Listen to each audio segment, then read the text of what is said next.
The top agent, while carrying out his mission, suddenly noticed a German officer staring straight at him. Looking closely, he realized it was the officer who had interrogated him before. His spy identity must have been exposed. Seeing the officer head toward a room, the man quickly broke off a piece of bread and quietly followed behind. Sure enough, the officer was making a phone call, ready to report the discovery of a spy to his superiors. Helpless, Jack had no choice but to act.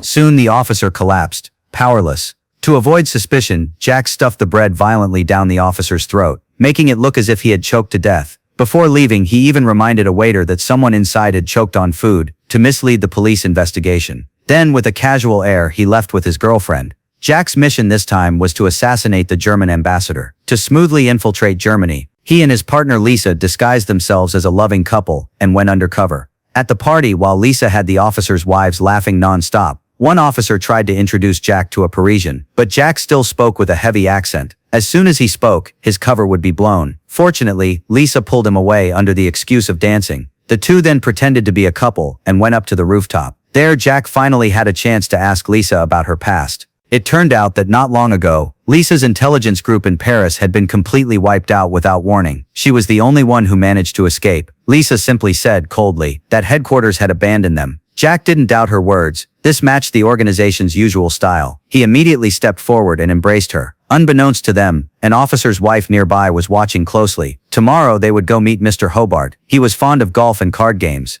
That would be their way in. They needed to get close to him and obtain an invitation to the banquet, so they could approach the German ambassador. The next day, with Lisa leading the way, Jack successfully met Mr. Hobart, but he deliberately acted uninterested in attending. Lisa quickly explained that there was a card game happening across the street. This instantly caught Hobart's attention. Lisa then pleaded with Jack, saying he must accompany her to the banquet. Intrigued, Hobart pulled out a deck of cards. He said if Jack drew a higher card than him, he could go play cards. If not, he had to attend the banquet. Judging from Jack's skillful shuffling, he was clearly a card expert. Yet when it came to drawing, he lost unexpectedly. This made Hobart suspicious. With such practiced hands, how could he lose so easily? So before Jack even walked out the door, he was called back. Since Jack's cover identity was a phosphate businessman, Hobart asked him to write down the chemical formula for phosphorus to prove himself. Could Jack do it?